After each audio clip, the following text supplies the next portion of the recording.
Assalamualaikum warahmatullahi wabarakatuh. Untuk kali ini kita bersambung ke estimasi dimensi plat ya. Di pertemuan sebelumnya kita sudah membahas untuk estimasi dimensi balok. Nah, lalu kemudian ini estimasi dimensi plat. Ini saya contohkan untuk plat yang sebelah sini. Nah, jadi sebelum mengestimasi plat, teman-teman tentunya harus sudah dapat dulu dimensi balok dari masing-masing kode baloknya. Misalkan ini B1, B3, lalu ada BA1. Ini sudah dapat lebarnya berapa, lalu tingginya berapa. Nah, ini saya contohkan misalkan P1 di sini untuk kode platnya. Nah, jadi untuk ketebalan minimum plat 2 arah ini ada 3 syarat ya. Jadi nanti teman-teman silahkan hitung AFM ini berapa, nilai AFM ini.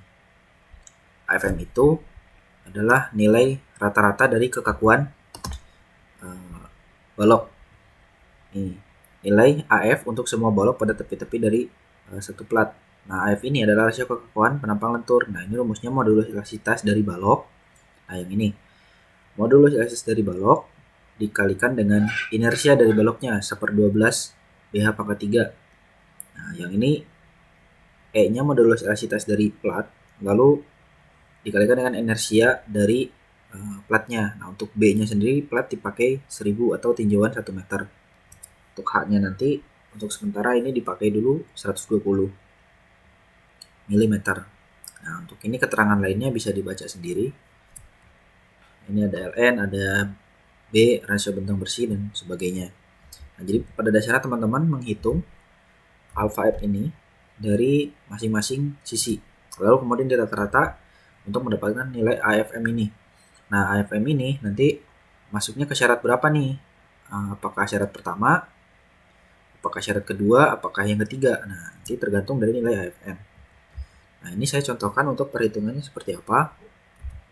Misalkan, nah ini platnya.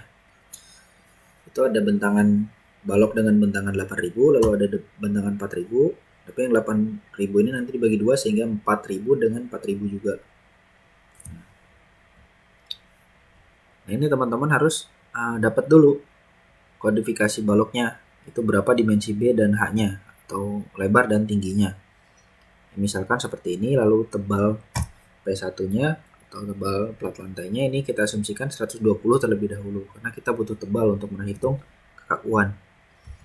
Nah, ya seperti biasa teman-teman tinggal dibagikan saja LY per LX berapa, atau bentang panjang dibagi bentang pendeknya, karena ini sama ya jadi 1. Lalu kemudian teman-teman dikurangi dengan ini kan ada masing-masing lebar baloknya. Ini 400 bagi 2. Nah, misalkan ini P1 nih, ada ini yang B1 yang bawah dan atas. Nah, sehingga 400 ini dibagi 2 kan setengahnya dari as nih. Nah, lalu 400 bagi 2 lagi karena B1 juga yang ini.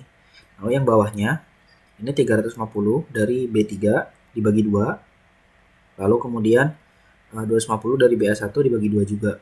Nah, jadi dapat 3700. Nah, sehingga kalau misalkan ini kan sama. Nah, kalau misalkan sudah dihitung bentang bersihnya itu ternyata beda. Nah, yang 3700 adalah bentang panjang, yang 3600 adalah bentang pendek atau LNX. Nah, dibagikan bentang panjang dibagi bentang bersih panjang dibagi dengan bentang bersih pendek itu sama dengan beta. Notasinya seperti yang di keterangan tadi. Nah, itu di keterangan ini. Rasio bentang bersih dalam arah panjang terhadap arah pendek dari plat 2 arah. Nah, ini kan didapat nilainya 1,028. Nah, lalu kemudian plat ini saya gambarkan di sini. Nah, jadi seperti ini. Jadi kita hitung alfa F1, alfa F2, alfa F3 dan alfa F4 atau kekakuan dari masing sisinya. Nah, ini misalkan alfa F1 kita hitung, ini misalkan modulus elastisitas itu bisa pakai 4700 akar F aksen C. Nah, misalkan yang untuk balok ini saya pakai 30 MPa. Jadi modulus elastisitasnya adalah 4700 akar 30 MPa. Nah, dikalikan dengan momen inersia dari baloknya, itu B1 balok ini, B H-nya dipangkatkan 3. Nah, dibagi dengan, nah ini plat misalkan. Ini misalkan saya beda untuk mutu betonnya, sehingga 4700 akar F aksen C-nya 28 untuk plat. Nah, kalau teman-teman kan sama, nah nanti disamakan tergantung dari mutunya. Dikalikan dengan momen inersia dari plat. Nah, ini B-nya pakai 1000, lalu H-nya pakai 120 pangkat 3. Tebalnya pangkat 3. Nah, kemudian dihitung juga untuk yang lain seperti itu, sama. Nah, setelah dihitung nanti direkap berapa tuh nilai AFM dari setiap berapa nilai kekakuan dari setiap sisinya. Nah, lalu kemudian dari keempat ini dirata-rata saja. Nah, seperti ini. Jadilah alfa FM. Nilainya di sini kita dapat 34,82. Nah, artinya itu masuk ke syarat yang nomor 2, yaitu alfa FM lebih dari 2. Nih, masuk ke syarat yang ini. Nah, alfa FM lebih dari 2, sehingga rumusnya pakai H sama dengan ln atau bentang panjangnya, bentang panjang bersih dikalikan dengan 0,8 dan seterusnya. Intinya pakai syarat yang kedua. Nah, lalu kemudian kita hitung tuh syarat yang kedua. Nah, ini pakai rumus yang kedua tadi. Nah, disubstitusikan saja rumusnya. Ini FY-nya misalkan pakai 350 MPa.